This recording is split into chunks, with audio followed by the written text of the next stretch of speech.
It is now 6:30 on August the 6th, 2024, and I'm calling our city council meeting to order. We'll start with our roll call, beginning with Love. Love here. Callahan here. Rodriguez here. Dennis here. Frazier here. McShane here. I'm sorry. Kesnowski here. Gibson here. Swain here. All right, we have a full house today.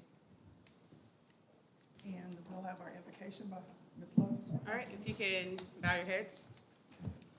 Lord, we come to you with bowed heads and open hearts. I ask that you continue to wrap your arms around our community to bring us closer together. I pray for your presence in the streets and in our homes as we continue to pray for safety, wisdom, and compassion in all of our circumstances. Help us to overcome divide where there is divide in our community. Cover it with peace, Lord.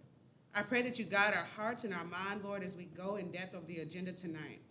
I pray that there is an understanding that we may not always agree, but that we are guided to make a decision best for the betterment of our community.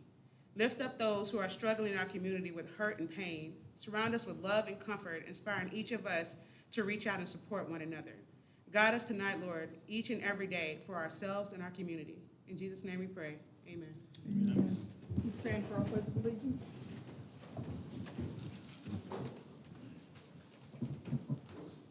I pledge allegiance to the flag of the United States of America and to the republic for which it stands, one nation, under God, indivisible, with liberty and justice for all. Texas flag? Honor the Texas flag. I pledge allegiance to thee, Texas, one state, under God, one and indivisible.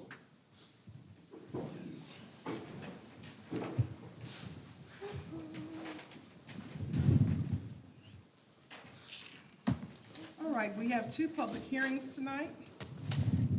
And our first one is on the resolution for the city of Elgin, Texas, granting consent to the creation of Bastrop County Emergency Services District Number 3. And we have Preston McGrew. Am I saying your last name right?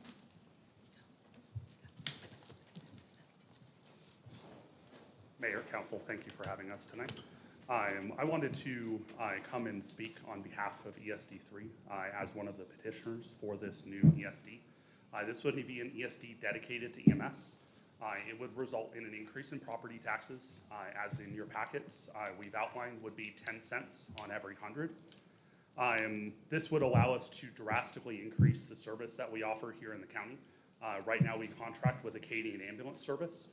They provide us 4 ambulances 24/7 and 1 demand truck that's available for 12 hours a day. That is all the ambulances that we have in the county. This service is proposed to increase to 11 ambulances in the county if Elgin were to opt into this proposal. It would allow us to have a spread of 9 stations across the county, providing better coverage, giving us the ability to cover addresses in 15 minutes versus 25 or 30 in a full staffing scenario from Acadian. And it would give us the ability to have local leadership for EMS here in the county and provide a better service and better quality care for the county. I am also available for questions for the council if you guys have questions today. And I just wanted to make sure that I came up and spoke on this proposal today. Thank you.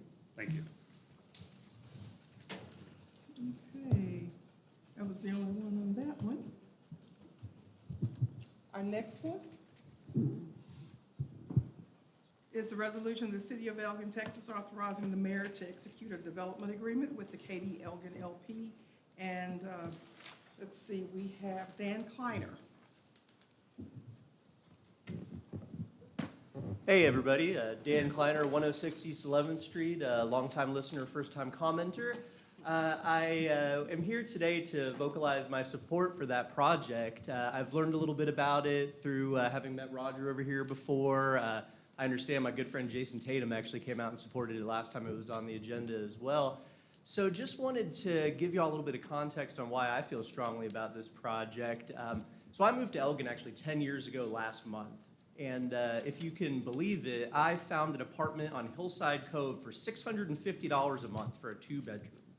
And, what I recall is it took me 3 months to find an apartment out here, and I slept on my friend's couch in Austin at the time.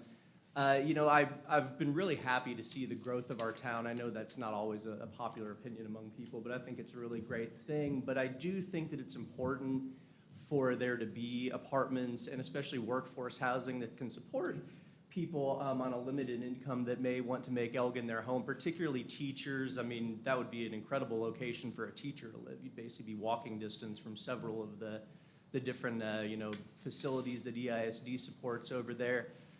But, as I thought about it, honestly, it really struck me as almost more of an economic development project than a housing project, at least in the way that I think it would manifest itself. Also just about 10 years ago, in the last couple months, I remember was when the city council, I don't remember how many y'all were on the council back then, but passed the 50-50 zoning overlay in downtown. And, I know a lot of y'all just personally, and a lot of y'all know that I actually originally moved to town to work for the Elgin Courier. And before that, I worked at probably 4 other small town newspapers in my career. And I covered city councils. And I told Amy Miller this a long time ago, actually, that 50-50 zoning overlay was probably the most impactful thing I ever saw a city council do. And that was across city councils in Madisonville, Carson City, and Wimberley. If you want to look up any of my old clippings, they're pretty good. But what makes me think about that is the transformative nature that actually having an apartment complex of kind of the size and scope in that area could have on our downtown community. I think a lot of y'all know that I actually write the little downtown column on the back of the 78621 newsletter. I'm a big advocate of downtown and main streets in general, and I love our downtown, but to be honest with y'all, I mean, there's a couple vacancies out there now. I can count probably on 2 hands, Maxine's, Elgin Local Goods, Eva Mae's, so many restaurants have struggled to survive in our community.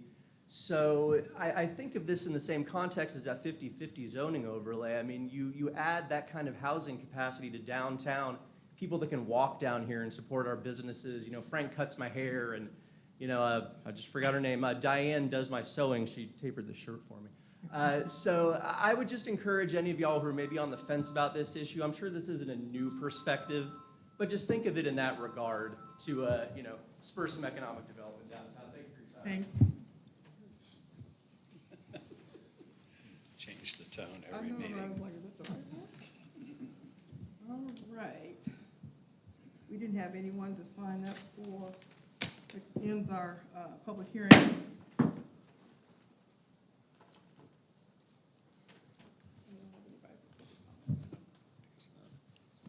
All right, so no one has signed up for public comment, so we'll go on with our regular agenda with the city manager's report. Thank you, Mayor. Just a couple things to update council on. One, we've been talking about our city charter and the possibility of going through a charter review process. And since our last meeting, I discussed that with our city attorney. And Mark, I think, had a good suggestion that he's been through a few of these as long as I have been. And the length and breadth and the detail that we're going to have to go through in our situation. He suggested he knows an attorney that actually kind of specializes in city charters. And I'm recommending, or my plan would be to bring that attorney in and have the council meet with him to discuss any questions you have, and that we kind of do that before we make the decision about appointments to the Charter Commission. And I really think that's the best approach for us. I think we had a good discussion the last meeting, and I think we're all on the same page of understanding this is a process that may take some time. So if we want to do it right, that's the way I plan on moving forward. So I just wanted to update everybody on that, make sure nobody had any questions or comments about that plan moving forward. Okay, just wanted to show you a couple things, updates on projects we've got going. Our CO project where we've borrowed $27 million and turned that into $45 million worth of projects on the ground are moving forward. They're all making the home house turn and come to the finish line now. As you know, we already this year. We already dedicated Thomas Park.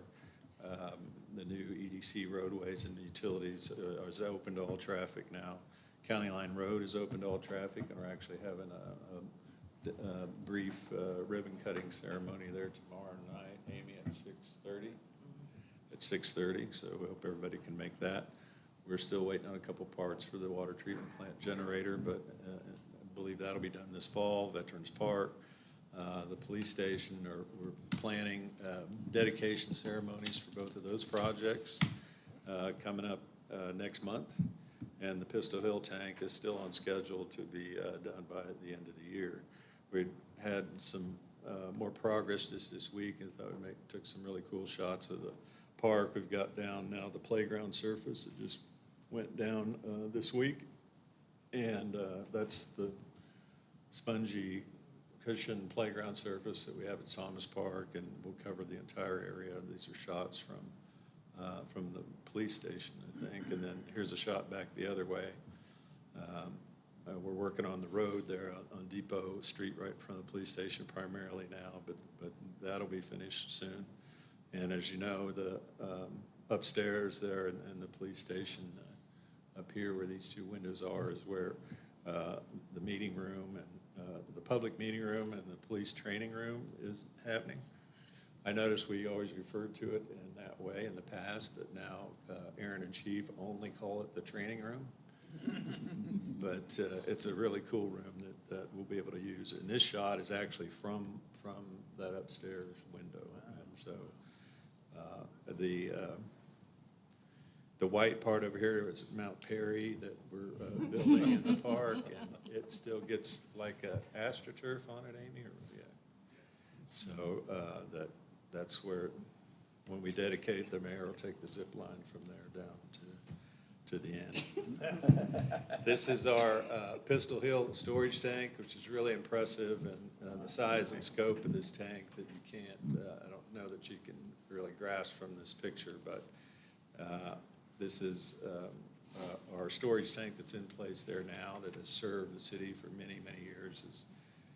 Holds 431,000 gallons of water. We got a grant to build this new tank that would hold 750,000 gallons, and then the council made the decision to add additional funds to that, so this tank will actually hold 1 million gallons of drinking water. It's the last step between the wells and the water plant and the town. The water goes right from this tank to our water towers, and with this project, it'll have on-site backup power. So really crucial step in our water distribution system, and in particular, when this project is done, then we'll have independent power supply at every step of the way, from getting water out of the ground to treating it, to storing it in this tank and then pushing it onto town to the water tower. So, we never say never, but by the end of this year, we're going to have a system where we should never experience a loss of water again just because the power goes out, even if it goes out for a couple days. So anyway, got ahead of myself there, Mayor, but I just thought those are fun pictures, wanted to share them, continue to show the progress we're making. So that's all I had on my report, Mayor, unless you have any questions for me. Okay, we'll go ahead to our consent agenda. And as you see on there, we have the city council meeting from July 16th and July 27th. Resolution authorizing the city manager to execute order number 6 and number 7 for Veterans Memorial Park expansion. Resolution to authorize the city manager to use specific funding for repairs to the HVAC system at 114 Central Avenue. That's the historic freight depot, better known as Chamber of Commerce, right? Okay. That's right. Okay, and then a resolution adopting a drought contingency plan and authorizing the city manager to submit the plan to Texas Commission of Environmental Quality. Consideration of requests for St. Peter's Lutheran Church to waive the fees associated with reserving the Veterans Memorial Park for a nativity scene display, and then consider waiving the open container ordinance on Main Street from Lexington Road to Brenham Street and on 2nd Street, 1st Street, Depot, Central Avenue, Austin, Brenham Street, from Main Street to Avenue B, and on Avenue C, from Brenham Street to Second Street on Friday, November the 1st, from 5 to 9 p.m. for, I'm gonna say this right, Dia de las Muertes.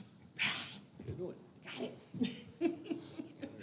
Okay, and then, the next one, number 8, is request to close Depot Street from Main Street to Avenue B, 2 p.m. to 10 p.m. on Friday, November the 1st, for Dia de los Muertos, and to close Main Street from Lexington Street to Depot Street, from 6 to 7 on Friday, November the 1st.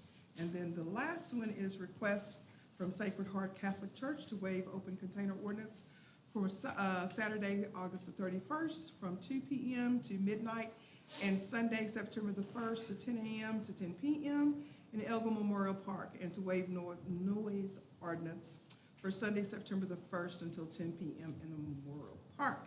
And that is all of our consent agendas. Do we have anything that needs to be pulled or discussed?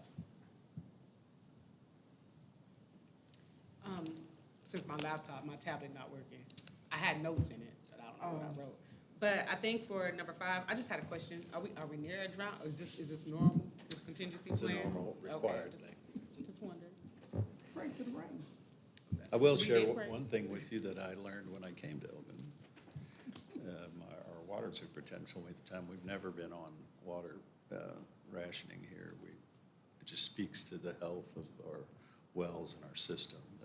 But we're still required to have a plan on the books, but we've never actually implemented it, which is an amazing thing for Elgin to say, living in Central Texas. So it's not a problem or something new. It's just something we have to do for TCEQ. Okay. Anyone else? And I'm ready to hear a motion. It's been moved and seconded by Mayor Pro Tem Brazier, and second by Councilmember Gibson, and we'll begin with Mayor Pro Tem Brazier. Brazier, yes. McShane, yes? Kaznowski, yes. Gibson, yes. Swain, yes. Love, yes. Callahan, yes. Rodriguez, yes. Dennis, yes. Okay, motion carries. And we'll move on to our new business. And the first one is a resolution of the City of Elgin granting the consent to creation of Bastrop County Emergency Services District Number 3. Take it away. Thank you, Mayor. This item is actually a resolution for the city to determine whether or not they want to opt in to the election for this proposal to create ESD number 3, which would provide emergency medical services. This information on the screen is some information that was provided previously by the petitioners, and I think council's had a chance to review that.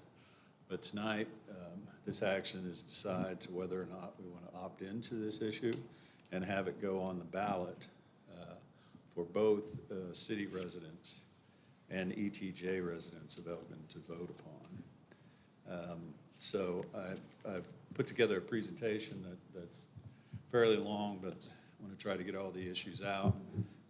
We talked about this with the council. I think there was a desire to make sure that because this issue has the potential to have great impact on residents in the ETJ, that we wanted to make a presentation that could be shared with others to make sure that we're all on the same page, and that folks know what we think we know about this at this point. First, I want to say that the concept of whether or not Bastrop County needs to upgrade its emergency medical services is, I think, without question. I've never heard anybody, certainly anybody in safety business, anybody that knows anything about it knows that we desperately need countywide and the city to be thinking about planning, working on expanding the level of services so that we can be responsive to our growing community. And first, I want to say that just based on what information we've been provided and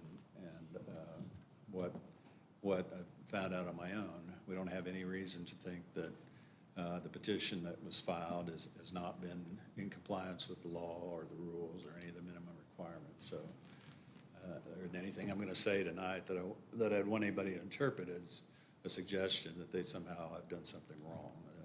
As far as I'm concerned, what I know about it, I think they've completely complied with the law and the minimum requirements that we're required to under the law. So in the end, at this point, where we're at in the process, though, it ends up being a situation where there's not so much of a concern about unanswered questions, but it is more about the fact that I'm not sure. I know I didn't know, I know the council didn't know, and I'm not sure that everybody else involved truly understands all the potential ramifications and impacts of this proposal that's being put forward to the voters. So I'm going to try to break it down. I'm going to run through things fairly quickly, but I know we can come back to any of these as I share them with you if you have any other questions. So first, as it relates to the proposal itself, I think it's important to understand that the petitioners have a very good idea about a plan that will be in place, but that's not what we're going to be voting on. What the voters are voting on is simply to create the ESD. So it's not to approve the plan. It's not to approve the information, the plan for so many units, where they'll be spaced, all of those things. It's simply to create the ESD. So the plan's not definitive, and it doesn't become definitive until the board of directors is appointed by the county commissioners and they adopt the plan. That's when it'll move forward. It's also important to understand about this plan is there's no binding commitment to have a representative from Elgin on the board or be involved in any way with this ESD. There's no binding commitment to have any specific units built or housed in Elgin. And there's no binding commitment about the time frame when any of those things will be built or will be here. This is strictly, the plan is that the vote that's in the ballot is strictly about whether or not we're creating the ESD. All the other definitive answers come later. What I think is important, really important to understand about this board of directors is that the ESD will be exclusively managed and controlled by this board of directors. It's an appointed board, and they'll have total autonomy and sole control over the expenditure of public tax dollars. This is an unusual situation that we typically don't see. And there's no guarantee, as I said earlier, that Elgin will have representation on this board. What I find interesting about this, and frankly has made me personally have to change a story that I've been telling for 35 or 40 years, and that is that every time tax dollars are collected from the citizens, the final decision about expending those tax dollars is always done by a governing body elected by the people. So there's a beginning and an end of the process for the people. They pay the taxes, and in the end, the people they pick to represent them, they make the decision about how those tax dollars are spent. That will not be the case with the ESD. These will be appointed people by the county commissioners who will have complete control over staffing, over who's hired, who works the ESD, and the expenditure of all those tax dollars. So I'll just say I learned something new in the process. Frankly, I didn't even think that was possible, but that is the scenario that we're looking at here.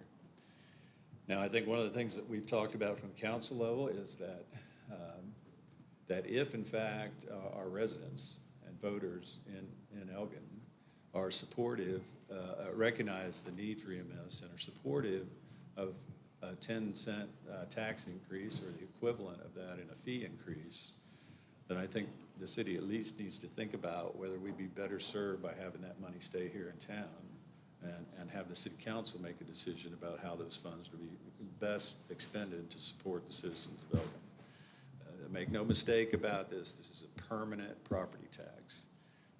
There's probably some provision in the law where an ESD could theoretically be eliminated in the future, but it's highly, highly unlikely. I wouldn't know what that is. So what's being voted on, what's being proposed to vote on in November is a permanent tax of 10 cents that people are being asked to support. And remember, there's no At this point, there's no operating budget for the ESD, there's no capital budget, no 5-year plan. None of that information has been provided. But again, even if it were, it wouldn't be binding on the group until the ESD is created. So I also think I'm not sure why we have to start out at the maximum tax rate when we don't even know what the schedule will be, what the needs will be. And of course, if any organization goes to the maximum tax they can provide on day one, that tells us that costs are only going to continue to increase and go up from there. I think one of the more important issues that is, I know is important to council and is important to the community at large, is to understand the way this petition has been filed and what its potential impact is on the residents of the extraterritorial jurisdiction. What I have on the screen now is literally verbatim from the local government code about how ESDs are created. And it says specifically that that before it's created, a territory in the city limits or in the ETJ must be petitioned and brought forward and presented to the governing body. So what this law means is, the way it's written is, it means that you can bring a petition forward for an ESD for just in the city limits, or you could bring a petition in to create an ESD that's just in the ETJ, or you can bring a petition forward that includes both the city limits and the ETJ. And what this proposal, this petition purports to do, combines both the city limits and the city's ETJ. So whatever decision the council makes tonight not only affects city residents and city voters, but actually affects residents and voters in the ETJ. What's again, I find really confusing and interesting about this law is that the council is in a position to make a decision that affects these ETJ residents, property owners, yet they're not, nobody that lives out there is under the city's jurisdiction. None of those residents pay city taxes, and none of those folks vote for city council. And in fact, in our case, as the council knows, for years, the development agreements that we've done with MUDs in the ETJ are specifically designed for those folks to not be in the city limits. Everybody knows that when we go in. They are not under our jurisdiction. That's why we provide no services to them. That's the deal we make from the beginning. And also, all of those MUDs that we're talking about that we know, they're happening in Elgin, already will have the highest taxes in our area. There's no question about that. Their tax, the MUD tax rate is always going to be higher than the city's tax rate.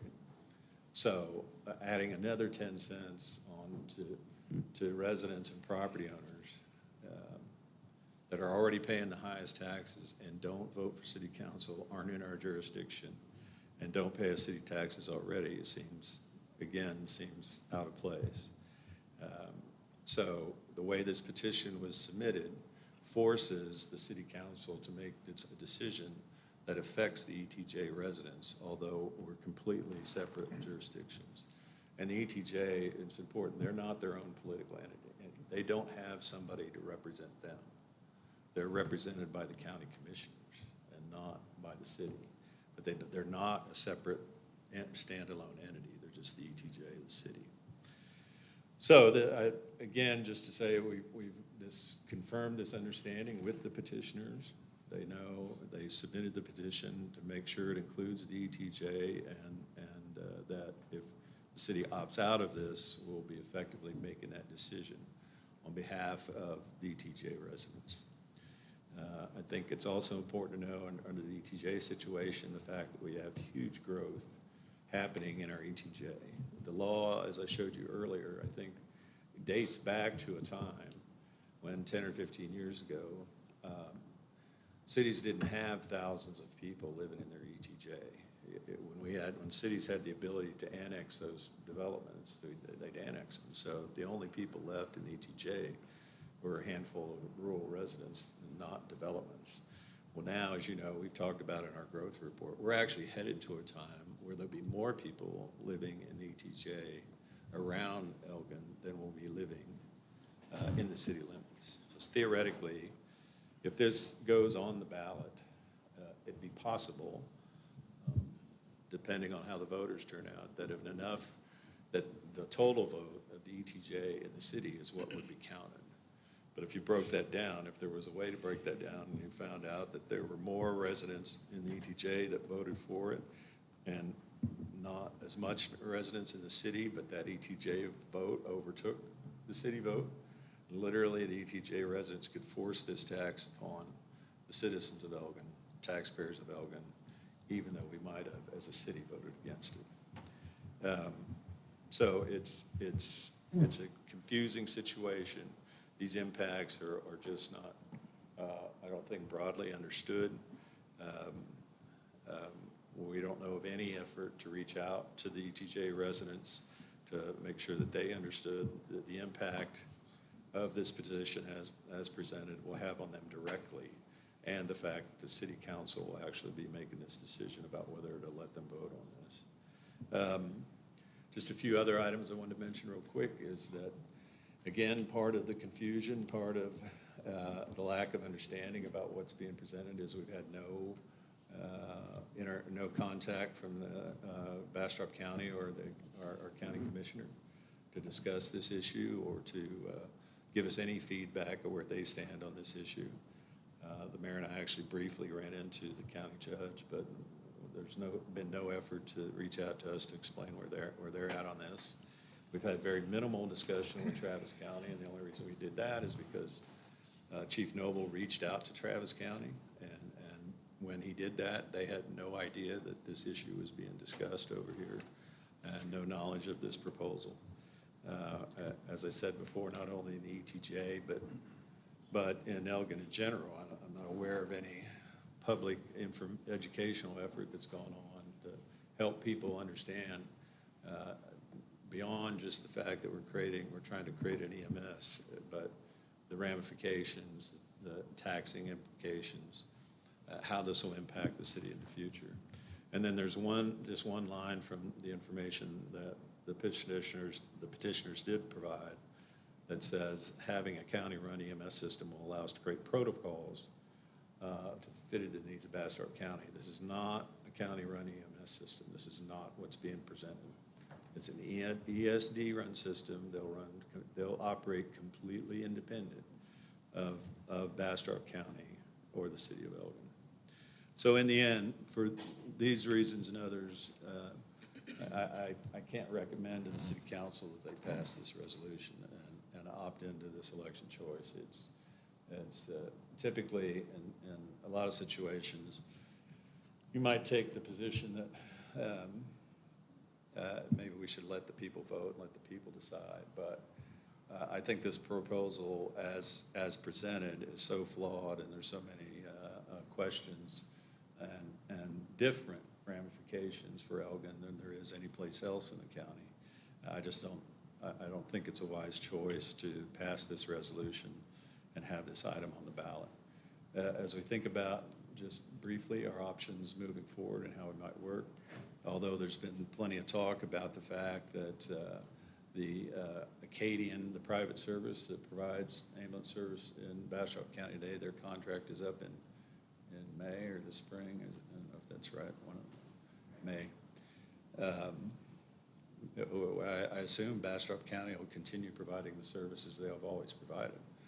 We've not received any notification from them that they won't. So at the very least, we would expect those services to continue as they are. Now, they're clearly substandard services, but for the very least, I would expect that we're not going to be left holding the bag with nothing out here, or the other county residents that live out here. Once again, I just say again, if the people recognize that a bigger, better service is going to cost more money, and they're supportive of some kind of tax or fee increase to support that, then I really think the city's better served by at least considering what we might be able to do ourselves locally, what options are available to us here before we agree to this permanent lifetime tax on property. All of this discussion we've had tonight, and basically what discussion I've had with council members up to this point, is been solely focused on the Bastrop County impacts. We haven't even started to talk about what we're going to do with city residents that live in Travis County, city ETJ residents that live in Travis County. They already pay taxes. I think they may already, let me put it that way, may already be paying taxes out there for EMS services through Travis County. So how that'll work together, how the city pulls that together to try to provide a consistent service is something we haven't even started to really seriously talk about. This is another issue that just it's going to take time. We've had it one way here for a long time. We've never had this many residents living in the city. I just think more time, more research is appropriate to properly assess everything before we decide to create another layer of government, independent government that has taxing authority. And as we think about moving forward, I can tell you that there's private contractors in this business besides Acadian. I think we know the situation now is that Acadian, the county doesn't pay Acadian anything to provide the services they do. So pretty standard situation, you get what you pay for. Clearly, most counties, most cities that I've ever worked with understand that you can't get the service you want that way. You have to supplement it in some other way financially. So that's an important part, that one way or the other, if we want more services, then we're going to have to pay for it. And that's really where the conversation starts. So with that, I know I went through a lot there fairly quickly, but I did want to make this a presentation that we can share with others and try to hit the high points. But again, I think it also illustrates that I'm not sure I know the answer to everything I've said here tonight. I'm just simply pointing out the things that we're not clear on yet. And for that reason, I think it would be premature. And I'll say this, there's plenty of times where you start in one place and come full circle back to where you are. We may, through a long period of research and discussion, decide maybe the ESD is the best choice for us for this situation, but we clearly haven't had that kind of discussion, done that kind of research yet to know if this is the best choice for the city of Elgin. So be glad to circle back to anything I said or answer any questions if anybody has any. So I want to make for sure everybody understands this is just ambulance services. We're not talking about fire. It's just for ambulance. And we know we do need better ambulance service, but this may not be the way to get there. Yeah, Mayor, I'll just jump in and make the point that we do under, the way I understand it, is the current ESD that ESD1 that's operates and provides our fire service now. If so long as there's not a countywide ESD, they can provide EMS services through that existing ESD that's already here in town. Now, obviously, I'm just saying that's a possibility, and of course, again, that would involve financial support to create that. But yes, you're right. What this would mean would be, when you think about for Elgin, if we went through this process, there's four basic parts of all public safety. It's, of course, law enforcement, communications, emergency medical services, and fire. If this ESD is approved here, it'll literally be four different political entities, four separate governing bodies that control all of those services, and that's I'm sure it doesn't surprise anybody as city manager that I say all those should be under one, but I think that alone can tell you that that's not a model for efficiency and frankly control by the citizens when you have each one of those services broken off into being taken direction from a separate entity. Okay, so everybody can get a chance to say something. We'll start with Councilmember Love. Okay, so for me, just a little bit of clarification. The 10 cents tax rate for the property, is it 10 cents on every $100? What is that exactly? So, because that's the question that I've gotten before. Yeah, first I would say again, remember we're not voting on the. We know that. I'm just- Well, I want to make sure everybody understands that, although that's being talked about, that's the plan. And it would be the maximum, so it's Right. appropriate to think the worst-case scenario. But again, it doesn't mean that's going to happen, but it's 10 cents on the property tax rate, so it would be, and of course, that's going to vary from year to year depending on what the entity's taxable value is. What they've told us is, well, I didn't hear that, that the ESD, if it went countywide, it would create $14 million a year, and $1 million of that would come from the city of Elgin. But yes, it's another part where only property owners would pay for this.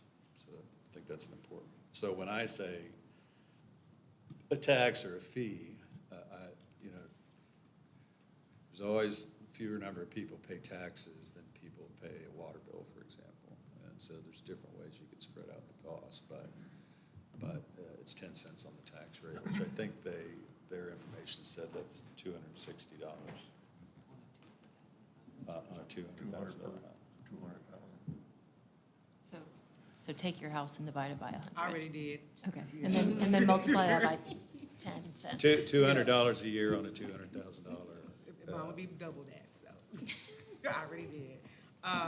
As far as anything else, for me, we're not obviously voting right now, but I think that because we're not really, this is all a proposal to me, nothing is guaranteed.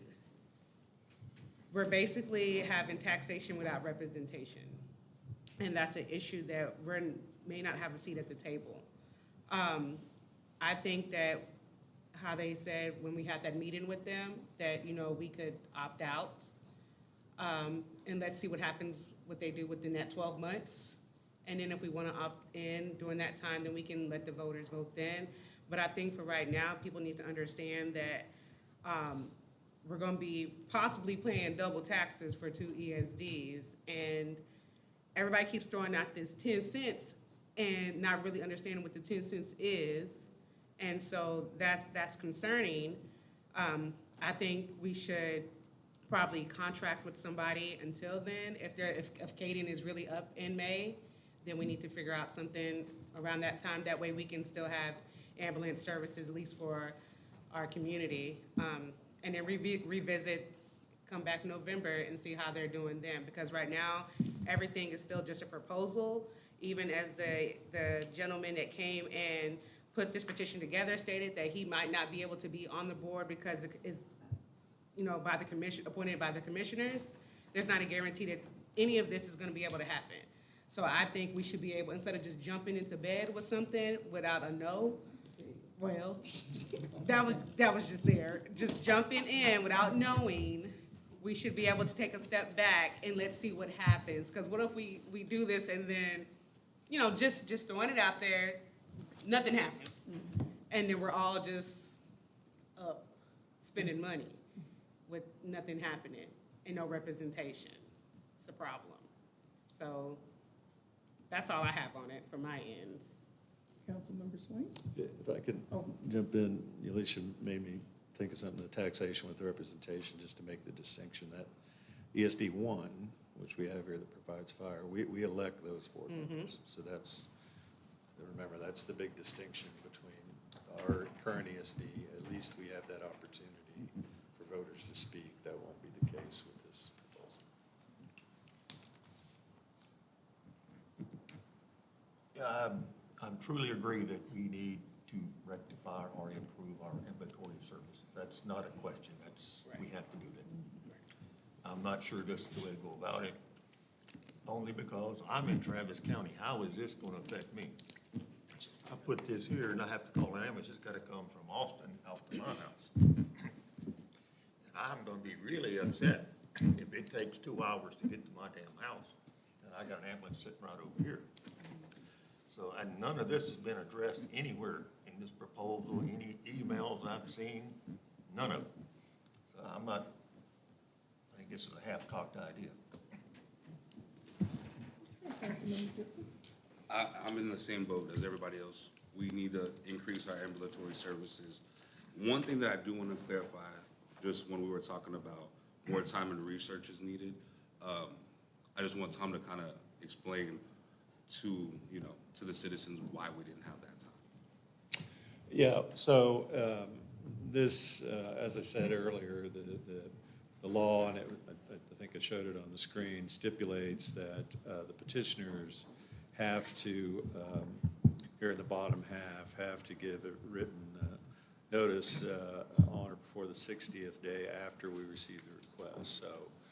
So I think there's a little difference of opinion about when that occurred, but I know the council members received a letter first before the staff did, and that was literally, I think, like on the 60th day before today. So, I think one thing that we were frustrated by is that this plan has supposedly been discussed for a long time, but the council, the city, wasn't engaged until at most 90 days, but I think it's more like 60 days prior. So yes, and by tonight's agenda, the other stuff we've got going, a budget, we can't just drop everything when somebody makes a proposal. So had we been engaged in this a year ago, then we would have had a chance to walk through this and done a lot of these research and do all these questions. And I'll just, let me go a little further, Arthur. I think that's the other part too about this. This is an idea that was brought to us from outside the city, from the southern part of the county, I guess, and handed to us and said, ask me any question. Well, that's not the way to get an issue like this done. It's a good idea, but everybody has good ideas. We have council bring good ideas all the time. You need to have a complete package with understanding all these issues. I mean, a lot of these things we've talked about tonight, I'm not sure if the petitioners even understood it because they've never come up. I hope they didn't know all these things and didn't tell us. But so when I say we just haven't had, even though we were notified and even though it's technically in compliance with the law, this is a major issue. The things you're talking about already, a private service, do we want to do our own service? Can we contract with the ESD1? If we bring in an own service, can they contract to cover the ETJ? Can we, one of our goals in the beginning was to not have 4 different ambulances passing each other in town. Try to have one service that serves all of Elgin. And yeah, I don't know where Travis County comes in. So all those things are just going to take time. And yes, we just didn't have the time to do that. With even if we had nothing else going on, we couldn't have done that in 60 days. Yeah. Thank you. I just wanted to make sure Okay. everyone knew No, thank you. that it was kind of thrown on us.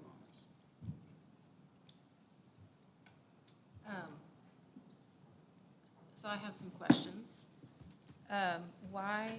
Do you have any idea why the route, and I don't know, Mark, given your legal prowess, would know why the idea would be to go to an ESD that was appointed as opposed to an elected body? It's just what the law provides to do that. I think you can, I think there's different ways to do that, but frankly, I don't know the answer to that question. So. I just forgot my other question. Okay. I mean, I think the other thing just that can't be understated or overstated enough is that Elgin is different than all the other cities in Bastrop County. We sit in 2 counties. We've got Bastrop County, we've got Travis County. And so to me, bringing this proposal to us doesn't really feel like it feels like Elgin was an afterthought, quite frankly. And again, there's so many questions that again, we may come back to saying this is the best idea, but I don't appreciate being rushed to make this kind of decision, especially for a decision for people who don't even vote for me. And I agree with a lot of everything else that has been shared by our city manager and by other council members. So, I think the last thing I'll say about this is that there's a lot of issues out there and there's problems in our community.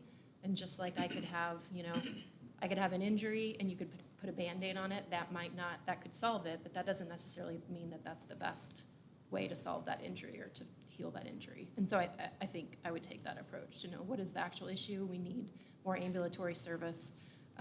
Let's take some methodical approaches and see what's the best way that's gonna serve our community. Okay, Councilmember Callahan? I agree with everything that I've heard and that I've read earlier today. It's rushed. We have a lot of unanswered questions as far as Travis County goes, and we're being forced into a decision quickly that is permanent, and it feels very unwise. So, Councilmember Rodriguez? I think there's no doubt that our services are lacking here in a lot of areas. Acadian has filled somewhat of a void, and as we grow, we're going to be faced with additional problems that it's only going to get worse. Admittedly, I didn't grow up here in Elgin, but I raised a family here. Now my boys are older, and they'll be, one's out of the house, the other one will be out of the house soon, and I'm not so worried about that. But for me, I'm trying to stay out of a wheelchair, to be quite frank. I think that our services need to be beefed up. I think that something needs to be done, but this is not the answer in my opinion. Not the answer in my opinion from what I see, from what I've read. The last time I remember an ESD coming in was when we brought in ESD 1 here. I was actually asked to run for that board. I wasn't on the council at that time, but I remember that process through the city and how that went. This feels nothing like that, and that's concerning to me, having spent 25 years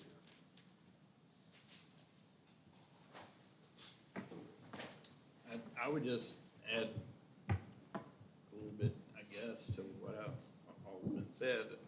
I agree with what's been said. I think that this just seems like a remote service, that we're not assured that we're going to have a voice there at the table, and I think that that's critical to the success of this for us.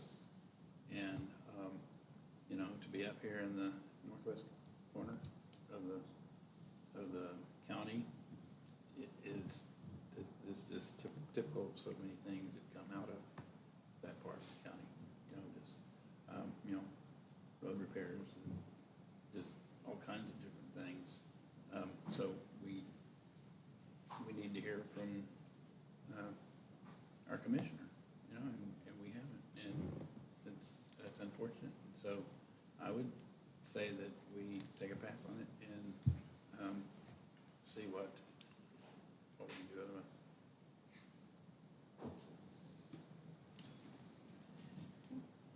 Mayor Pro Tem? I was in the meeting with Preston, Alicia, Tom, and the thing I saw right off was that I felt like they were forcing me to draw a line in the stand to say, only Bastrop County's Elgin people can be here.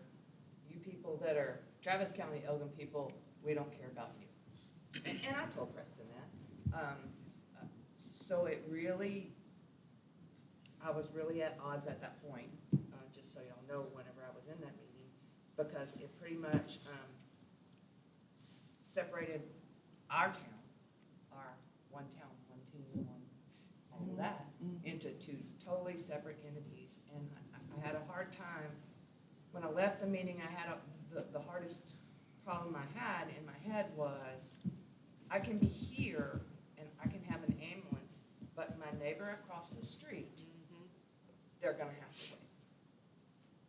Now, I will say that we had the conversation, and Preston said that was something that we could look at and perhaps contract, because it's two different counties, but we are one town, and none of the residents should be treated any differently or any worse, better than the other. we're one town. And that's where I had my problem with it. Okay, so I agree with what has been said. One of the problems, of course, is the fact that we do reside in two different counties. We are totally different because of that. And we took an oath to look after everybody, ETJ or not. They're in Elgin, they're our responsibility. They vote or not, they're still our responsibility. So with all of this unknown, I mean, I wouldn't buy a car. I just bought one. I wouldn't buy a car if I didn't know exactly how it ran. You know, I wouldn't buy one that say, well, probably it'll get you, 20 miles a gallon. We're not sure. I wouldn't buy that. And so I think because of the unknowns and because anything can happen, it's about to be election time. We really don't know what our future is going to hold. Let's just be honest. And so the decisions that we make, we have to make for sure that we can stand with both legs on those decisions. And with this one, we can't because there's too many unknowns.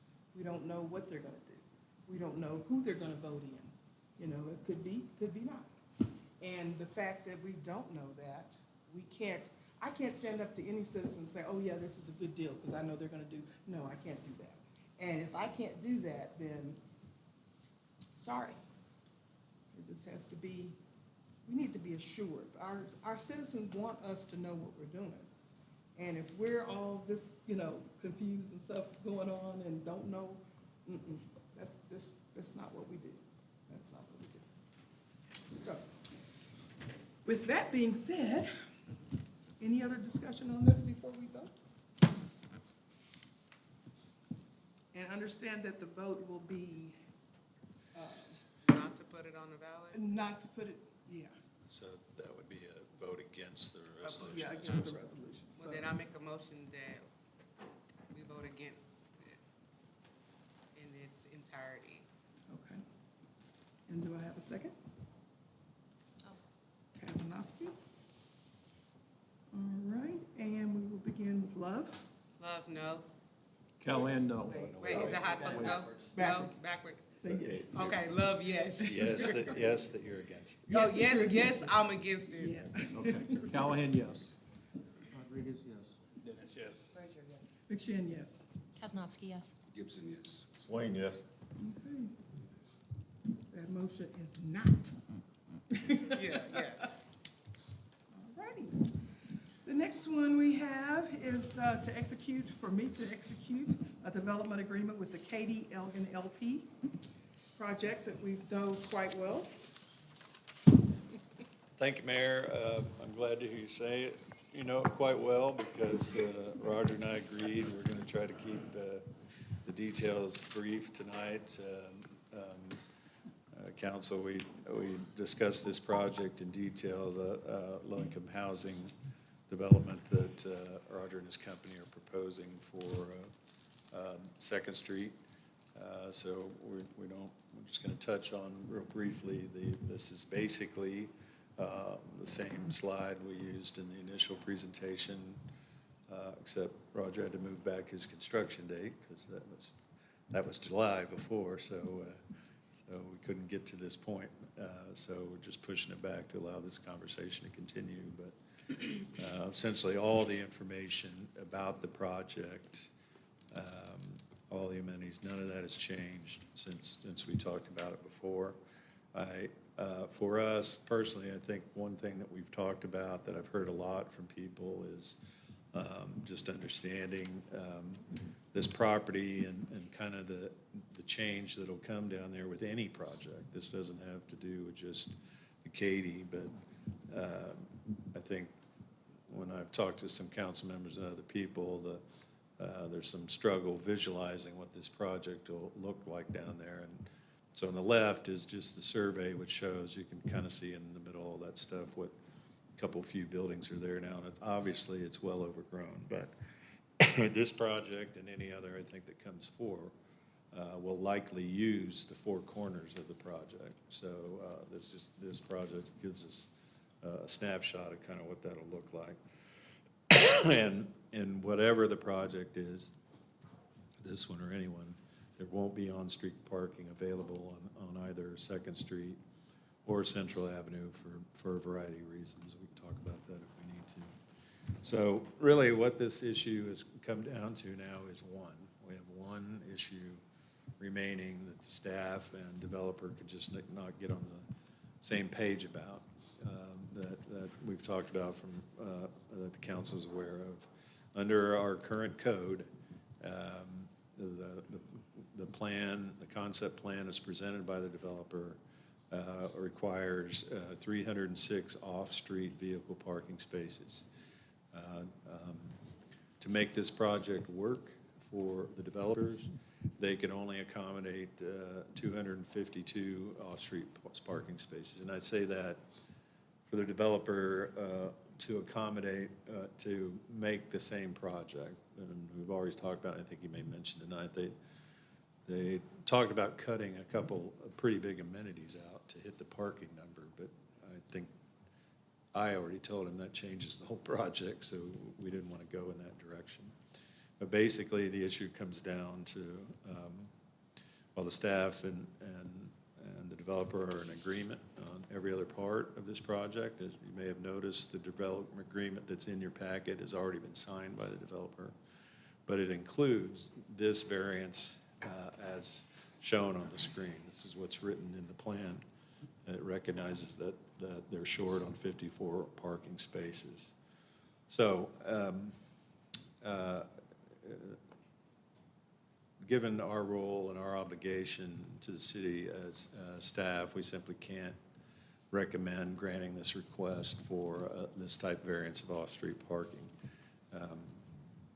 This project is a major infill project that's going into an established neighborhood that would be difficult, I think, to accommodate on-street parking to make up for this void.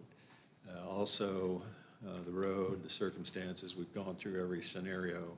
There's just not an opportunity down there to make reasonably make a change in that layout, which can accommodate more parking. So from the staff perspective, we simply couldn't recommend this agreement with that number of spaces short. Now, if this same project was being built on a greenfield site, out on the highway, someplace else, then we'd have a whole lot more latitude to work with the developer on maybe a shorting of parking spaces. And frankly, I don't mind saying if the number was a lot smaller than 50, it might make a difference too, but that number is a lot. But so we, staff, we have a professional obligation to stand by this recommendation, so that's why we're here tonight. We had reached kind of a stalemate.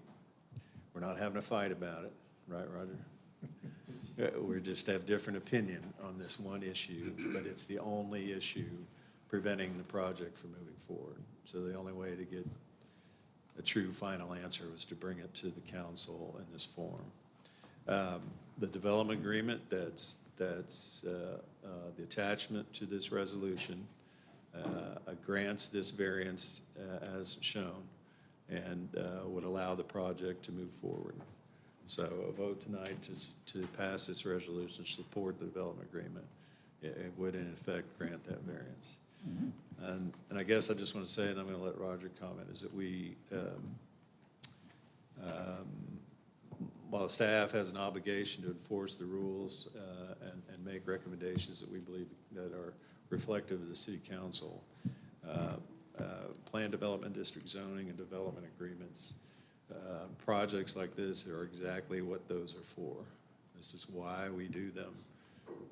Every deal we make, we talk about with council, from the big developments out County Line Road to other places. We feel like we get a list of things that we get, and we get a list of things that we give. And so the tough job for council is not to draw a line between one part that we're gaining and one part we're losing, but just to view the overall package for what we're getting and does that serve the interests of the city.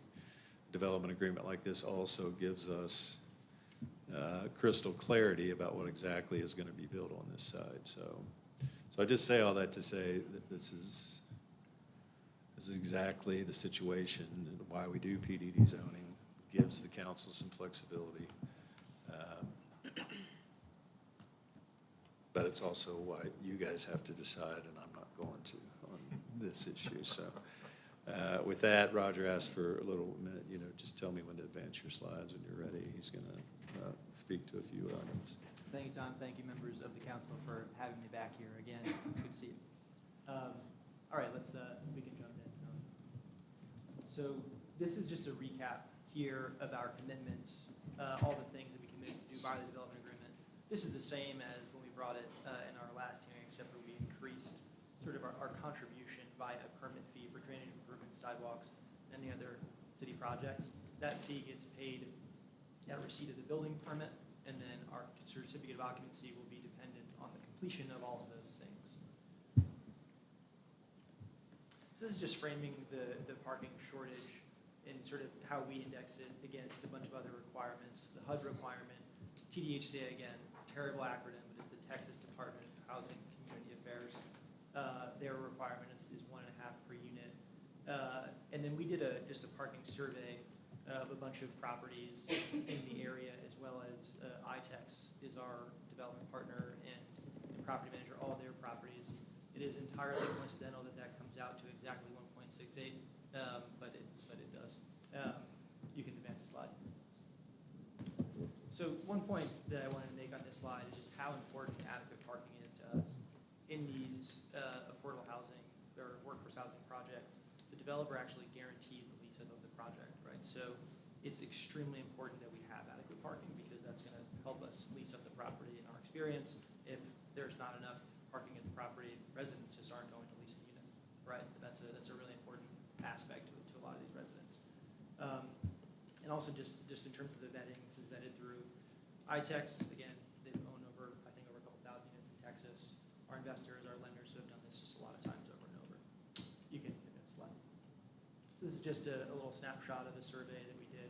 Properties, kind of all across Texas. The key data points for me are the ones for ITEX, where these guys, they own a ton in the state, they manage a ton in the state, and then also just re-indexing against the HUD requirement, the TDHCA requirement. Next slide. This is a little bit more of a complex analysis into demand, right? It takes into account a bunch of factors, based on market ratios, and projects out a demand for weekdays and weekends. This is a group that we've worked with in the past a lot of times, and their projections have always been spot on. Slide. And then this is just the point I'm looking to make with this slide is, when we look at workforce housing, the conversation is always naturally surrounding rent. But to the extent, and I know there's a lot of sensitivity to the location of this project, but I actually think that it's a wonderful location because of the direct access these residents will have to the downtown area and the amenities and all the services that it brings.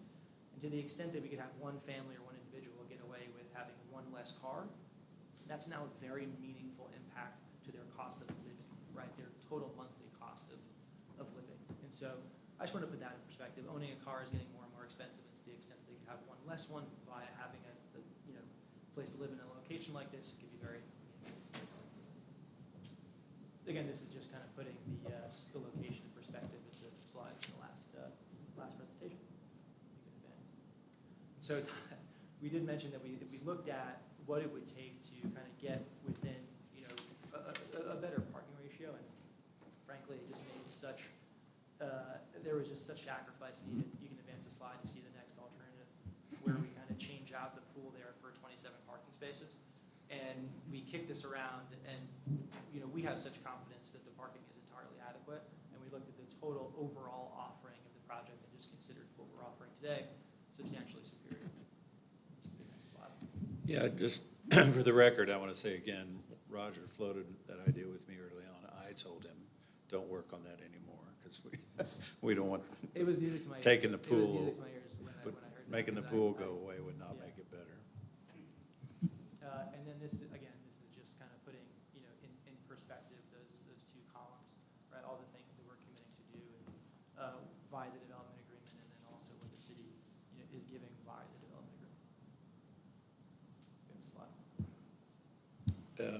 Can we Can you just talk a little bit, Roger, about the $200,000, because that is one thing that's a Yeah, little, absolutely. So that's- little different than what we talked Yeah, about so before. that's a one-time, it's a permit fee, right? So hopefully, right, in a couple weeks here, we'd be pulling a building permit. When we do, right, we would, when you get your permit, you pay a bunch of fees.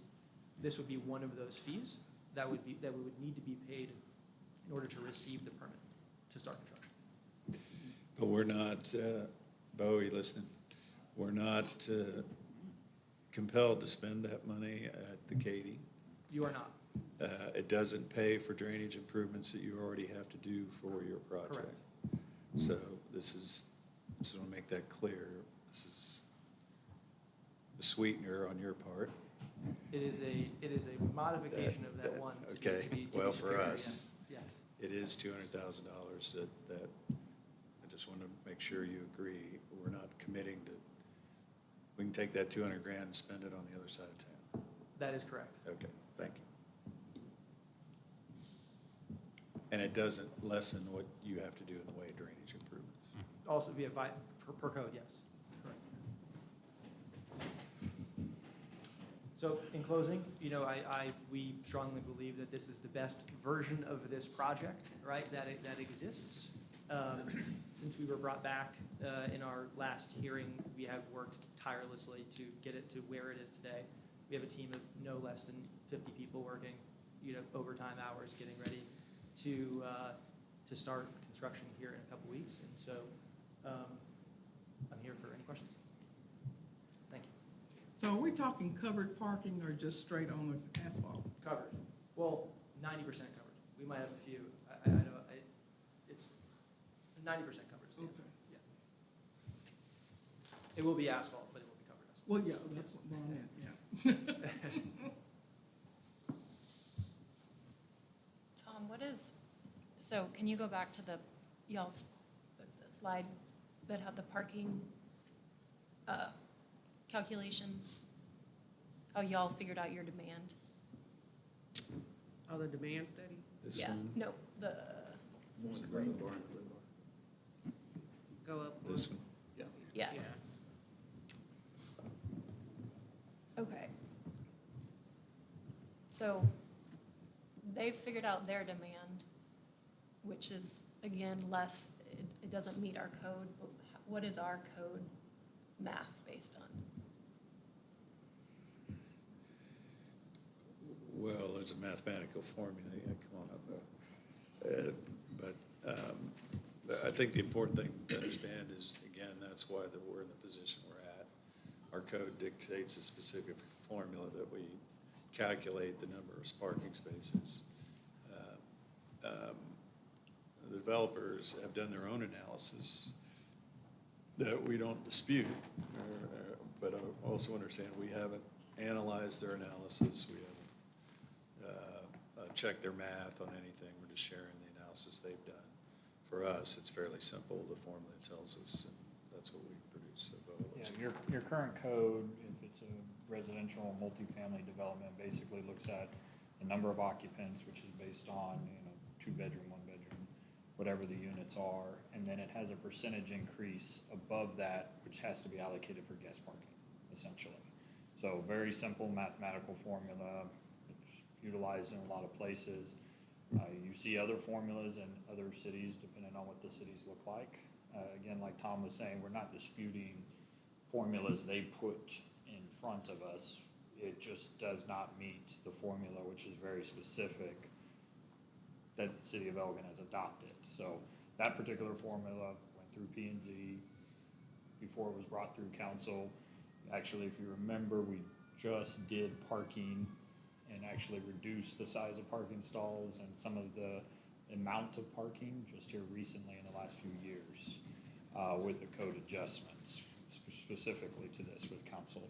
So again, city staff, like Tom says, we don't arbitrarily grant a variance based on a project if one reason or another. Those come either before the Board of Adjustments or they come before council through a development agreement that allows this to go that direction.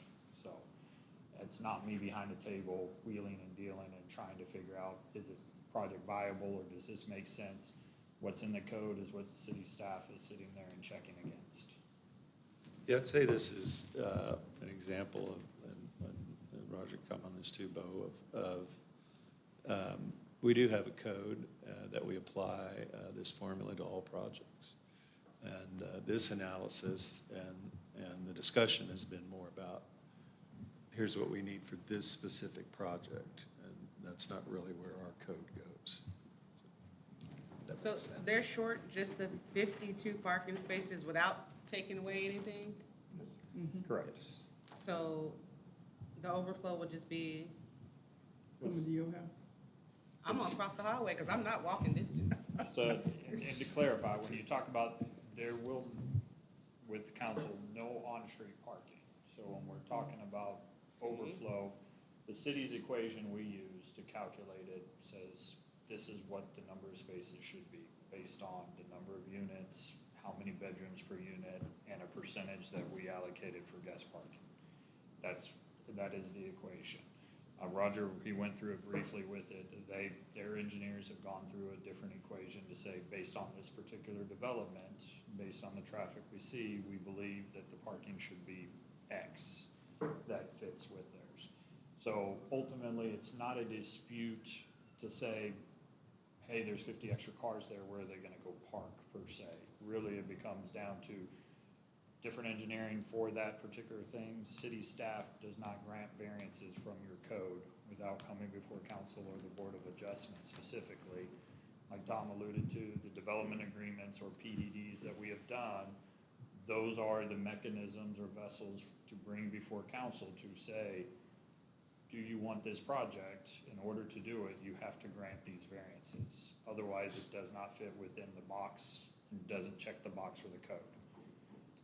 What the reasoning is you vote for or not with the project is up to you as council. But essentially, that's what it is for this particular project. The only variance they're specifically requesting is a variance from the equation we use as the city to determine parking, as opposed to the equation their engineers came up with. Yeah, I think this, again, unlike, I said this to Roger for the meeting tonight, this is one that typically we can come down to these issues on the math or the law, and that's just not it. This is one of these things where in the end, it's not about embracing, I don't think for council, one mathematical formula to the next. It's just a judgment call. And just to clarify what we're saying, that there's no on-street parking on Second Street there in front of it. Of course, there's areas that you could walk to and park on street, but between the bike lane, the width of the street can't accommodate on-street parking. Is there, When school's in. if it there's doesn't no- accommodate parking, is there a reason there's no parking signs there? No, and I went down there and found, and looked, and you're correct about that, and we need, well, I mean, the bike lane is all on that one side. The street width itself wouldn't accommodate it, but we talked about, we need to do a better, regardless of this project, we need to do a little bit better job on signage down there, one way or the other, about no parking. Truth is, it's not a problem, except It's like that when problem now. school's out. Yeah. I mean, when school's in, but we, between the school and the city, we've managed that. So have we thought about a garage? So, I mean, you know. You don't have room. I was gonna say they don't I have want no room. cars. I would agree that we don't have any room, don't have enough room. Can we back up a little bit? You had on one of your slides about restricted rents. Now, all of the units are restricted rents? That's right, 100%. Okay, but when we visited this the last time, you gave the amounts of the rent, and you did tell us and verified with me that those were Austin market rents, correct? They are rents that are based on a regional median income. But you agreed that that was the Austin area, yeah? They're definitely not Austin rents, no, they are below. You put us in the Austin Metroplex, is what They're you're correct, saying. that would be the regional area does include Austin, yes. Okay, so you said that the costs that they could save, then they could afford to lose a car. Right, that's kind of what you said, yeah. I'm not following that exactly. So, because they have controlled rents and you're all there, really you only need one car. If you had two, you could basically kind of lose a car, and that's kind of, I get that, yeah. But that changes the quality of living. Wait, We are still in wait, Elgin. wait. Okay, all right, go ahead. So, because I've had calls from my ward too, where there are people who are trying to make rent or mortgage. And there's a lot of people there, and there's a lot of cars there, right? And so I already have that issue, because they call and say, hey, we've got all these cars and we're parking all there and yonder. Okay, so what stops that from happening there if the parking goes down? Yeah, I guess the point that I was trying to make, I think, was the location is such that it would make it easier for people to live without one more car, right? And that's assuming they have a job that would pay the rent. They would have to be able to pay the rent, yes. But they would have to walk to the job that would pay the rent, because now they've lost a car, right? They, No, I think if you had a couple, let's say you had a couple, and one of them was a school teacher, and one of them worked from home. If one of them worked for the ESD, even at Harvest Ridge, which they probably wouldn't walk to, but it's potentially a short drive, then that couple could say, well, we're only gonna use one car, because it's situated to where that other person, if they're working from home, could also potentially access other amenities and not have two cars. Versus if this were a project built, let's say on County Line Road or 1704, that argument couldn't be made because there's not, that's not a walkable area. I think that's what he was trying to say in terms of just where it's situated, that people could potentially not have a car and therefore, or have fewer cars and therefore not have that expense in their life. that's right, and it'd be some people, not all people. Okay. We're back to, you know what I'm gonna say, because that's part of my ward, and that's one of the more established neighborhoods. And although it's a beautiful picture of, that, we won't see the front of it because it's actually gonna go in sideways, yeah? You mean the pool? No, your building. It actually goes in kind of sideways and not street fronting, like that picture. Well, This end here will face Second Street, right? yeah, that's right. That's what you. Okay. And knowing that line and the pickup line still from those schools being there, that goes all the way from there, all the way around up Second Street, all the way to Main Street, and actually wraps around to City Hall because you can see it. I just don't see how I can grant the variance for 50. If it was 10, I might see different, but 50 is a lot. And that's a pretty tight area, and I've said that from the beginning, so you're not hearing anything out of the ordinary from me. We've got walkers there, lots of walkers to school and back. You've got lots of car traffic going on there, and I'm not willing to vote for me where there's gonna be even more cars out there. Even though your numbers say different, I'm not gonna vote against what staff has recommended. I think the 17.5% gap is significant. If that was a 5% gap, I might consider it, but that's almost 20% gap.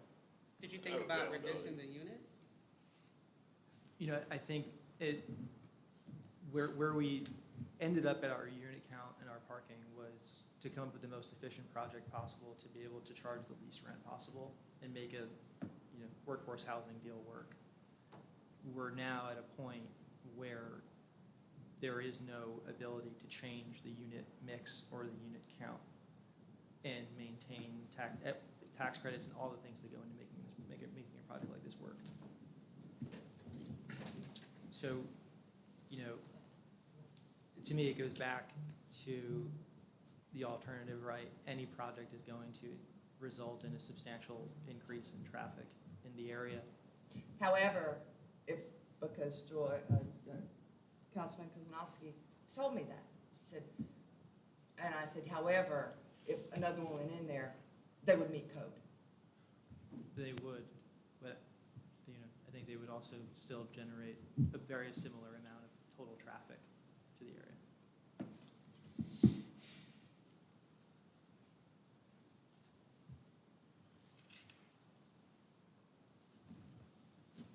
I mean, y'all know where I stand.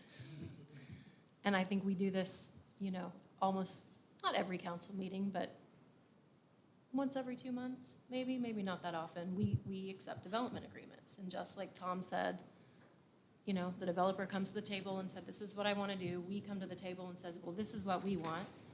And we have these projects that are going up primarily in the ETJ. And we know that that anybody can build those neighborhoods out there. But we know it's in our best interest if we have a development agreement with that developer so that we can get a better product.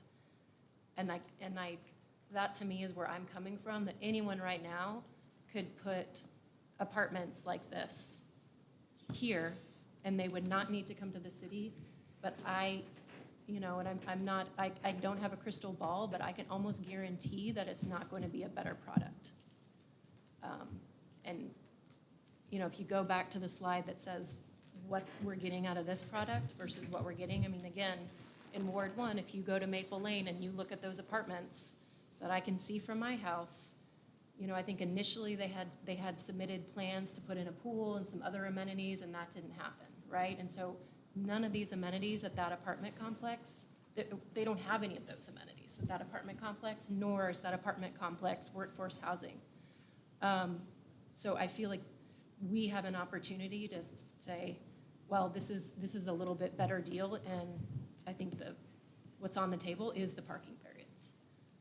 And to me, that still makes it a better deal than somebody coming in and building an apartment complex that is not rent controlled, doesn't have any of these amenities. I mean, I think it's the rent, but then also the duty to maintain. That's a big part of the TDHCA program. I mean, there's a duty to maintain. They will do annual inspections. They will ensure that you keep the quality of the product sustained for the entirety of your dealing with them. How long is that? It's a 15-year period, but usually gets extended into 30. But you can extend it for 30? Is that It what you usually said? gets extended into 30. And who Yeah. does that, you or us? That is us.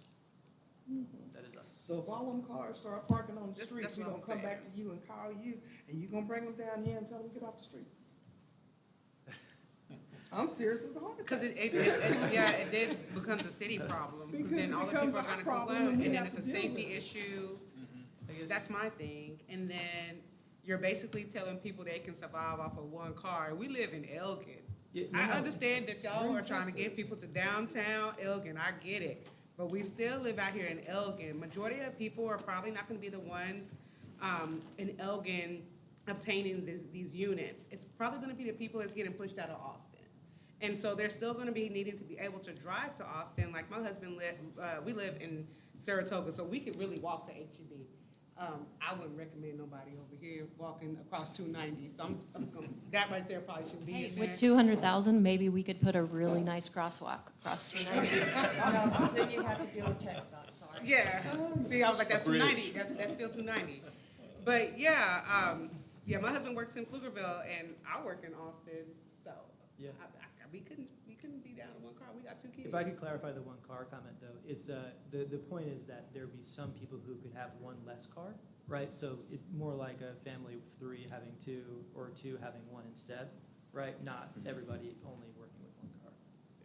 But then what do you do, sorry, if you are another council person who has, there's 3-bedroom house and they've got 5 drivers because they have to drive out of town to all their work. So then if they wanna rent a 3-bedroom apartment to make that rent, they can't be there. Yeah, no doubt. That would be a tenant that would come, probably tour and say, this is not the place for me, and they would not lease a unit. Are tenants given a certain number of parking spaces? Yeah, we'll have to. Yeah, I mean, we'll have to limit the amount of cars and that, I mean, we will only have so many spaces that we can give away. And so that's that's where it comes back to adequate parking being important to us and us guaranteeing lease up being, that's why I bring it up as a relevant factor, right? Because we need people to want to live here. And if they come and they say, there's not a place for me to park, this is no good for me, right? They're just gonna go somewhere else, in our experience. So if there's not parking on Second Street or Central, I don't think the Cemetery Association is gonna be too fond of people parking in the cemetery. So where are they gonna park? How far are they gonna have to walk to get? And Yeah. we're congesting our downtown area with cars that, It's our estimation that there will be plenty of parking for all of the residents, right? We've done a project-specific study of demand for parking, and that's what we've built to. that's your estimation, but this. That's right. but your estimation is in our code, unfortunately. That's right. But our code is also one size fits all, and you have to check the box. Right. That's what you have to think about. I'm just looking at it's 150 units. And for me, if it's 2 people in the house, then both people have a car. So for me, I would say that 150 units need to be 300 parking spots. There's a substantial amount of one-bedroom as well.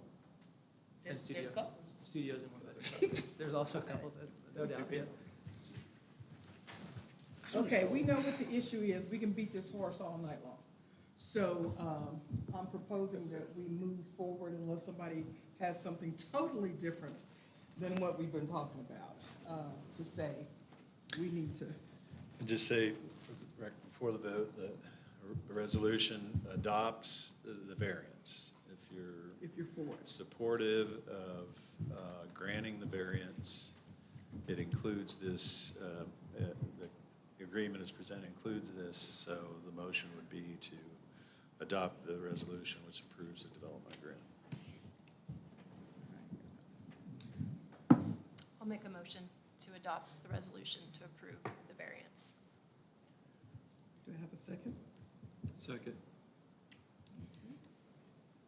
Approve the development agreement that includes the Approve, variance. right? I will make a Oh, you motion didn't. to approve, I will make a motion to approve the development agreement that includes the variance. There you go. All right. All right, so we'll begin with Councilmember Kaznowski. Kaznowski, yes. Gibson, yes. Swain, no. Love, no. Callahan, yes. Rodriguez, no. Dennis, no. McShane, yes. How many was that? You're supposed to count. I think I it was. know. It was 5 minutes. Two, I think it three, failed. two. Yeah, 5 minutes. Okay, so that was 5 noes. Motion did not carry. All righty. Yeah, Roger, is there any value to the council voting on the agreement without the variance in it, or would that matter to you? That would be us just giving a lot of things, right? I'm just saying that would be the way for the council to go on the record of saying they support the project if we can solve the parking variance. Or does that not really gonna matter to you either way? I Well, think in I that mean, case, I we're guess just- the council could we're do just that handing if they over want. $200,000. What's So, that? I think in that case, we're just handing over $200,000 and building per code plus some. Yeah, that's, we like that when the deal works that way. I mean, I'm just saying, I guess, I was just curious, if the council wanted to go on record as saying the parking's the only problem, you could approve the development agreement absent this variance. this is a pretty, I mean, this is. But if it's a complete either or for you, then that probably wouldn't have any value. No, I mean, the only modification that I could think of would be to, I could only think of 2 nuclear ideas. One is One is to increase the payment up to $500,000. Yeah, no, don't, no. Yeah. We- If that- That's if- too big of a change. I Yeah, was I mean, just if that- thinking if that, It makes some sort of, if it helped you and Difference your or- partners to get that clarity from the council that this is the only issue, then council might could vote on that tonight. But if this would make us step back and renegotiate the deal, then we should. yeah, We should that's delay the only that. thing I can think of is to Okay. step back and try Okay. something else, but otherwise, no. I'm all for the project, just not Yeah. parking. Yeah. Yeah, I guess that's what I want at least you to go away with is I do think that there's not a problem with the project and I think we all understand it is a better project than we might otherwise get. It's strictly this parking issue. that we And to gotta work out. clarify, right, it's the fact that there is the notion that people would park outside of the development in the neighborhood, and that would be a nuisance to the neighborhood. So we can Well, talk, it's we can just talk that some more road. about. That road is really and it's right congested. on the curb.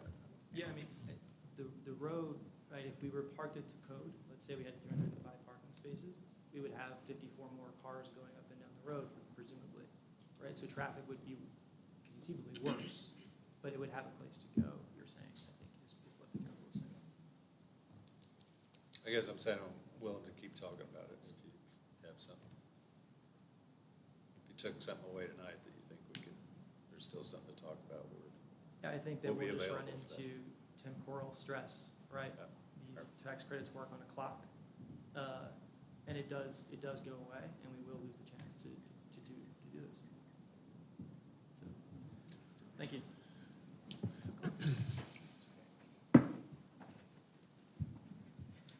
Okay, the next one is a resolution of the City of Elgin approving and adopting the 2024-25 five-year capital improvement plan. A report on anticipated capital expenditures and projects for all municipal operations.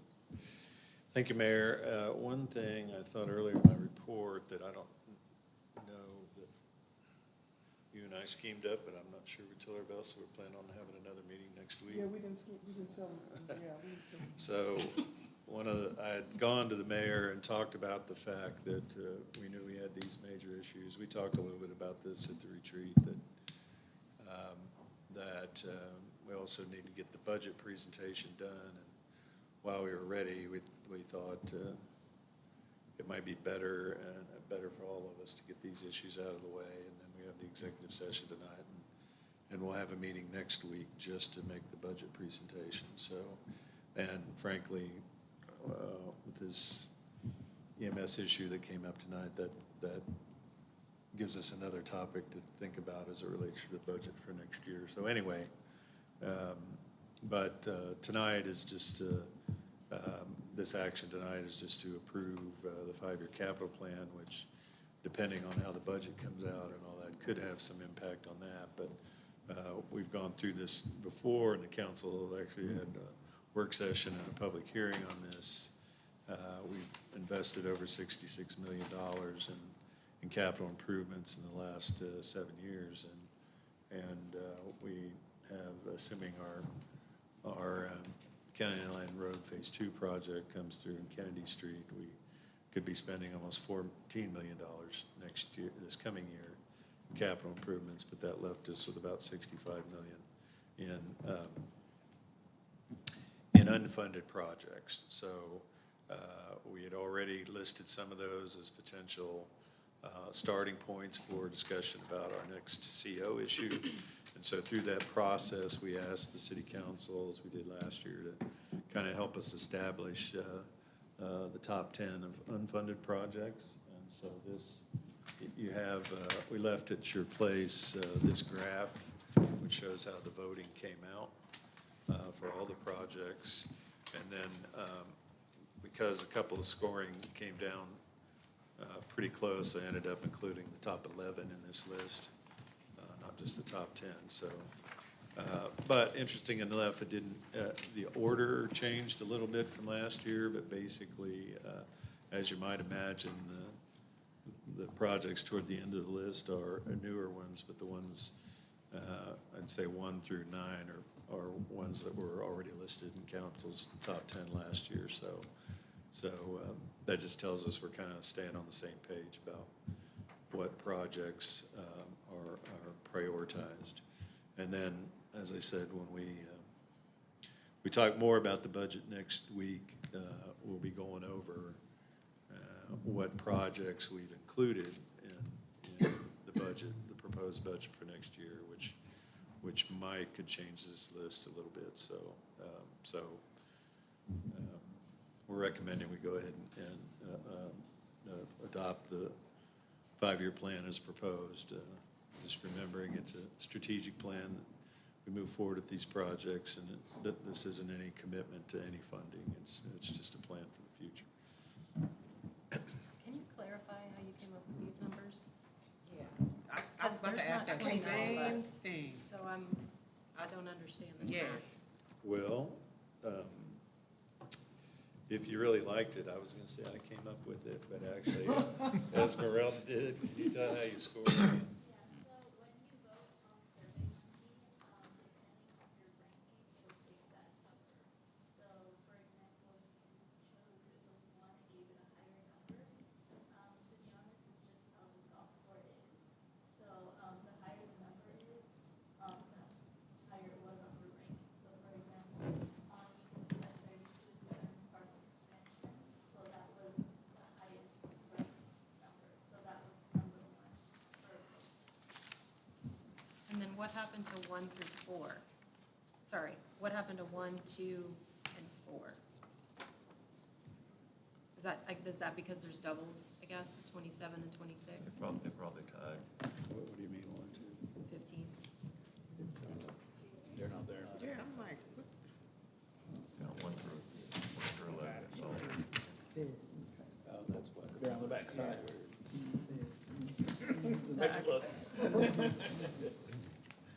We just know it's all this. Look at the color, don't look at the color. I think when you rank, we rank from 1 to 30, right? If you give something, this is my number.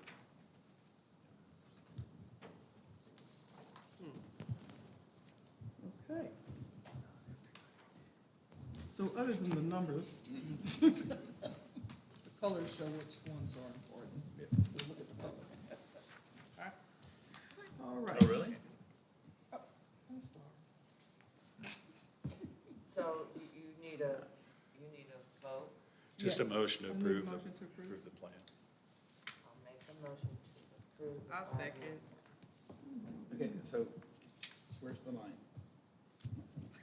Is all of this? These are unfunded, Yeah. Okay. but it We're just tells saying us this that is- they're next in. This is the ranking. Mhm. And so this is separate and apart from another list that we do have funded? Yes. Okay. And there's another list below this. Which is 1, 2, and 5. All righty then. This exercise is just about council saying, all right, these are the ones we want up next. Yeah. Which ones Yeah. the staff should be focusing on. Okay. Taylor Lane continues to crawl up the list. Imagine. Thank you. I think everybody was afraid to put Taylor on that one else. Okay, so it's been moved by Mayor Pro Tem Frazier and second by Councilmember Love, and we'll begin with Mayor Pro Tem. Frazier, yes. McShane, yes. Kasnovsky, yes. Gibson, yes. Swain, yes. Love, yes. Callahan, yes. Rodriguez, yes. Forrest Lee, yes. Okay, Forrest Lee. Forrest Lee. He remembers. All right, motion carries. The next one is a resolution for the City Council, City of Elgin, Texas, placing a proposal on September the 3rd and September the 17th council meeting to adopt the 2024 tax year proposed property tax rate that will not exceed the no new revenue tax rate or the voter approval tax rate for the de minimis rate for the City of Elgin, Texas, for fiscal year beginning October 1, 2024, and ending September 30th, 2025, and calling a public hearing on the proposed property tax rate to be held September 3rd and September 17th at 6:30. Thank you, Mayor. This is just totally a procedural thing that, again, I don't understand The only tax rates you can choose from is the no new revenue rate, the voter approval rate, or the de minimis rate. So we're saying by this resolution, we'll pick one of the ones that we're only allowed to pick, so I don't even know why we do it.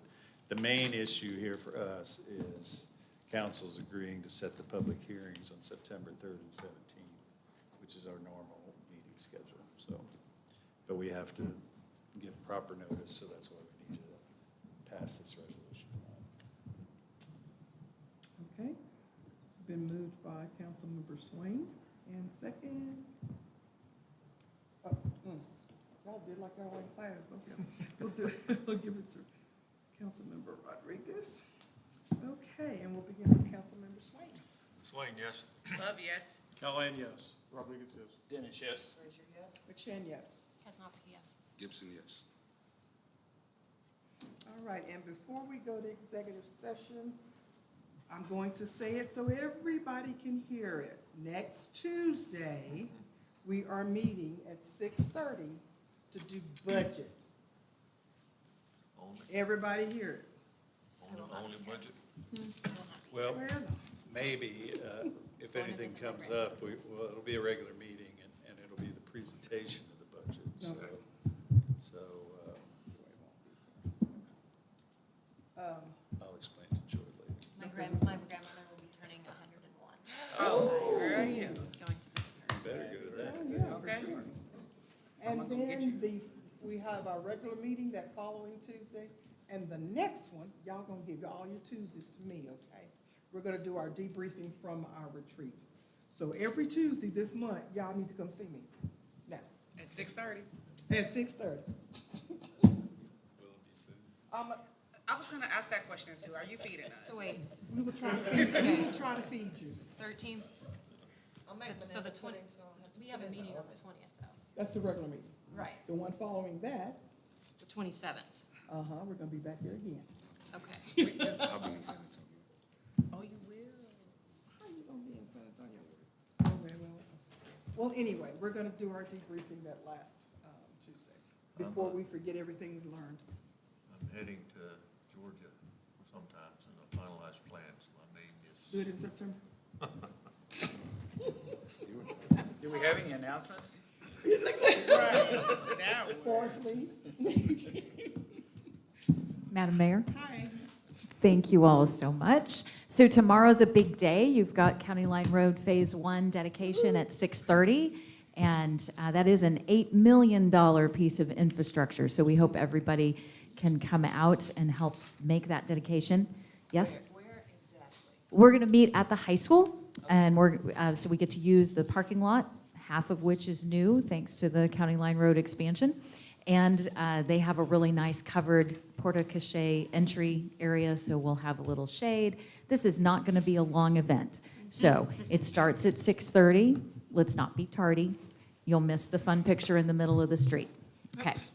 If you have some time tomorrow to give blood, we are hosting one of our community blood drives from noon to 6, and that's at the Elgin Rec Center. You can sign up at weareblood.org. And then the other thing I was going to share is a couple announcements for the downtown district. A new Western wear store opened on Sunday, Carmona's Western Wear. It's at 109 North Main, which is across the street from the Owl, down the street from Diane's So Many Things, next door to ATX Jerky. Great, fun, new little Western wear store. The building at Depot and Avenue C, often called the O'Connor Building. Recently, you might remember it as the LML Appliances store. That property has sold to the Cutbirth Family Dental Practice, and so you're going to have a really, I never thought I would call a dental practice fun, but these folks have an awesome sense of humor, and you're going to have a really fun, involved dental practice in your downtown district. And the Courier Building, also in that 100 block of North Main Street, that has sold and is going to be a hot sauce production company, another company taking advantage of the zoning overlay that y'all approved at the end of 2015. So I hope everybody received and looked at their e-newsletter. The newsletter went out on Friday. We'd love to hear your feedback. If you'd like to drop Tom and I an email, the newsletter does have a kind of a different layout to it. And we have made an effort to respond to some of your requests for prioritizing information. So you can sign up for that newsletter on the website, elgintexas.gov. And tomorrow we'll have posts out so that you can check it out online from your favorite social media channels. Thanks, y'all. Thank you, Amy. Okay, it is 8:22, and we are closing out our regular council meeting and going into executive session. And we will return back here.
8:55, and we are back in session, and no decisions or actions were taken. We're good. Had announcements. She made announcements already. And what are we doing next week? Every 6:30. Tuesday, we're coming back here. Okay. Every Tuesday this month. All right. And we're getting time and a half. And we get And Teresa's buying dinner. Sue is making banana pudding, Sue's making banana pudding. and Mayor is Did you cooking. postpone, did you, Jojo? Yeah, okay. And it's 9:50, did I just say 9:55? You did. I gotta wait a minute. It's all It's good. 8:55. It's late. Oh, it's 8:55. Did I say 9? Oh my God, it's 8:55. It's Oh, Jesus, I saw 9 o'clock and I ready to go to bed. Y'all messing with me. Okay.